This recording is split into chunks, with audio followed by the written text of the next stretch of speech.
Un dimanche matin en Espagne, un couple prépare l'autel sous le regard bienveillant de papes dits réformateurs, Jean XXIII et François. Ce jour-là, ce n'est pas Vittorino, l'ancien curé de paroisse, qui célèbre la messe, mais son épouse. Je m'appelle Cristina Morera, je suis française à la naissance, née à Paris, et je me suis établie par la suite à l'âge adulte en Espagne, en Galice, et je suis prêtre catholique romaine. Ce dimanche, Cristina donne plusieurs sacrements. D'abord l'onction des malades à 2 fidèles âgés et souffrants. Puis elle prépare l'Eucharistie en bénissant le pain et le vin pour la communion. Ma vocation était d'abord une rencontre personnelle avec le Christ. J'ai parfois le privilège d'entendre les phrases de l'Évangile comme si elles s'adressaient à moi. Et j'ai entendu résonner très fort la phrase « Vous ferez cela en mémoire de moi ». Cette vocation, Cristina a dû la taire de nombreuses années, puisque dans l'Église catholique, seuls les hommes sont ordonnés prêtres. Elle s'en est finalement ouverte à sa communauté, qui lui a fait bon accueil. Cristina sait transmettre avec une grande facilité. Ce qu'elle dit touche tout le monde au cœur. Nous les femmes, nous devons être présentes dans toutes les sphères de la société. Nous voulons aussi être dans les lieux importants, faire la messe, donner la communion. C'est un espace de plus de revendication féministe.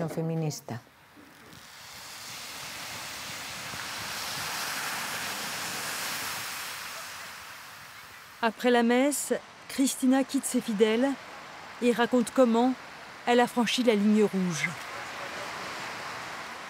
Je suis devenue prêtre catholique et romaine suite à un sacrement qui s'appelle l'ordination sacerdotale au sein d'une association des femmes prêtres catholiques romaines qui ordonne des femmes depuis 2002. Le 29 juin 2002, des évêques en rupture avec le Vatican ont enfreint le droit canonique en ordonnant 7 femmes. Depuis cette date, plus de 200 femmes auraient reçu ce sacrement, malgré l'interdiction de l'Église. Nous avons de très belles choses à partager sur nos expériences de communauté ouverte, où personne n'est exclu, où tout le monde est bienvenu, où chacun se sent en sécurité. Je pense qu'en fait, on aurait beaucoup de bons tuyaux à refiler à la vieille institution, si elle voulait bien les recevoir.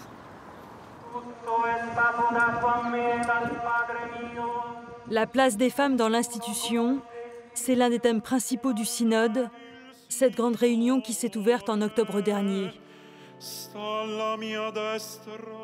Lors de la messe d'ouverture, le pape François a rappelé un passage célèbre de l'Évangile.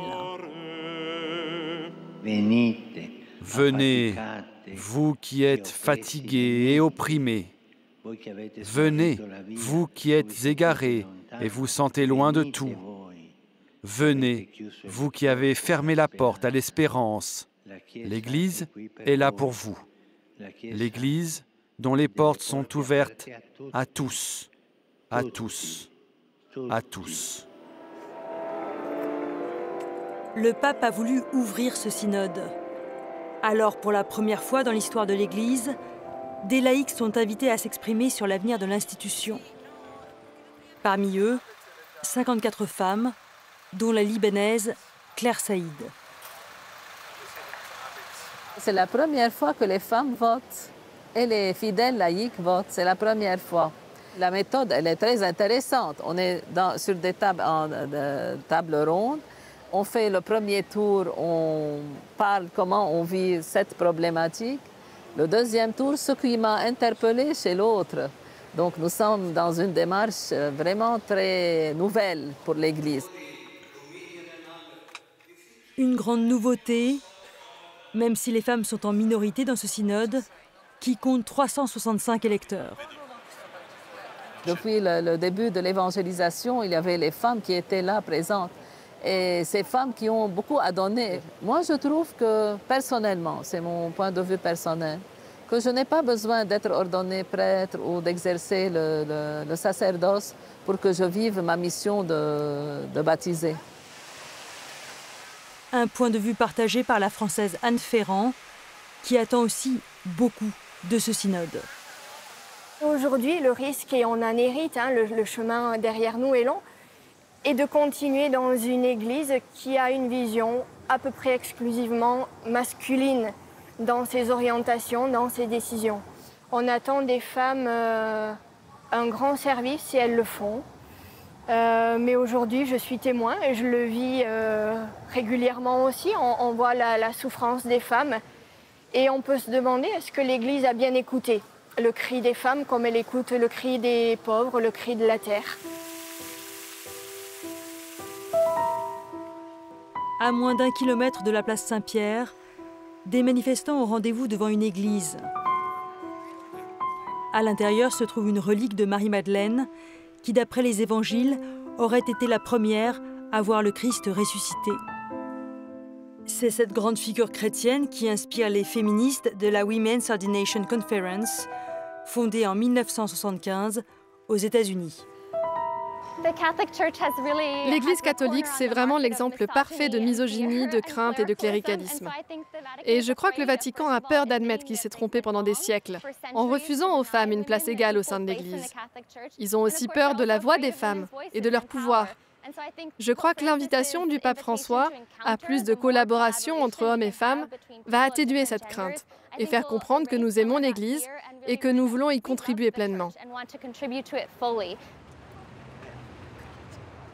La manifestation s'élance dans les rues de Rome, en silence, pour représenter ces millions de femmes qui n'ont pas voix au chapitre. Dans le cortège, nous retrouvons Cristina, venue tout spécialement d'Espagne. C'est important d'être ici parce que je fais partie d'une communauté qui est beaucoup plus large. Et tant que tout le monde n'aura pas accès à cette ordination, je ne me tairai pas. Arrivées au château Saint-Ange, les féministes doivent s'arrêter puisqu'elles n'ont pas le droit de manifester au Vatican. Resistance to patriarchy is obedience to God. Ordain women! Ordain women! Ordain women! Officiellement, nous n'avons pas de permis pour cette manifestation, mais quand nous l'avions par le passé, on nous a arrêtés parce qu'on nous a dit que nos pancartes offensaient l'Église catholique.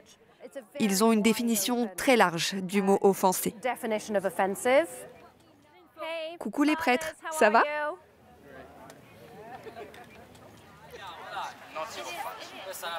Quelques minutes plus tard, la police romaine met fin à la manifestation féministe.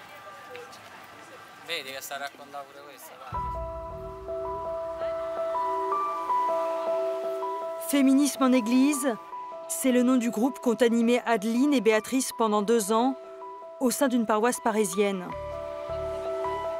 Leur objectif était de donner la parole aux femmes dans un cadre catholique. On alternait entre des conférences où on invitait des théologiennes, des femmes en responsabilité dans l'Église et des rencontres plus informelles où le but était de faire communauté, proposer un espace de parole, de débat sur la place des femmes en paroisse et plus généralement dans l'Église catholique. Je n'étais pas du tout dans la paroisse de Saint-Pierre de Montrouge, mais j'ai rencontré le groupe par le site internet et ça m'a tout de suite interpellée parce que je ne trouvais pas ailleurs d'autres lieux pour échanger sur ces questions des femmes dans l'Église. Des questions qui trouvent un bon écho. Féminisme en Église attire une 50aine de personnes chaque semaine, en accord avec le curé, jusqu'en avril 2022. On a organisé une messe un dimanche, qu'on avait appelé une messe féministe. L'idée, c'était vraiment de mettre des femmes là où la liturgie nous y autorise. Donc, les intentions de prière étaient lues par des femmes, l'homélie a été faite par une femme. Et la messe a été célébrée par un homme. La messe était célébrée par un prêtre. Voilà, on avait passé un bon moment. Enfin, rien à signaler, en fait. 1 ou 2 jours après, On commence à recevoir énormément de mails qui en fait se ressemblaient tous, nous disant qu'ils étaient choqués par l'existence de notre messe, de notre groupe et qu'on faisait l'œuvre de Satan, en gros. Et en fait, en fin d'après-midi, on découvre sur Internet un message du curé sur le site de la paroisse disant qu'on est exclu de la paroisse et un communiqué du diocèse de Paris disant qu'il regrette l'organisation de cette messe et qu'on nuit à l'unité de l'Église. Voilà. Un choc pour le groupe qui pensait avoir le soutien de la paroisse. Monsieur le curé a essayé de nous expliquer pourquoi il nous avait exclus. Pour lui, le féminisme, ça n'avait pas lieu d'être dans l'Église, que la femme était le complémentaire de l'homme, et que par conséquent, on avait à jouer ce rôle de complément et puis de faire ce qu'on nous disait de faire. Privé de lieu d'accueil, le groupe se dissout dans les mois qui suivent. Moi, je ne veux plus me retrouver dans la situation où je donne des heures de travail, je m'investis, je mets du cœur dans quelque chose et du jour au lendemain, un homme peut décider unilatéralement de tout foutre à la poubelle. Ça a vraiment déclenché des réflexions très profondes sur ma foi, sur ce en quoi je crois et honnêtement, je vais quasiment plus à la messe. Alors moi, je continue à aller à la messe. J'attends un moment, un jour où on pourra célébrer Dieu de façon inclusive, sans forcément en parler uniquement au masculin. Une église inclusive, c'est l'espoir de nombreux catholiques pour que chacun et chacune puisse apporter sa pierre à l'édifice.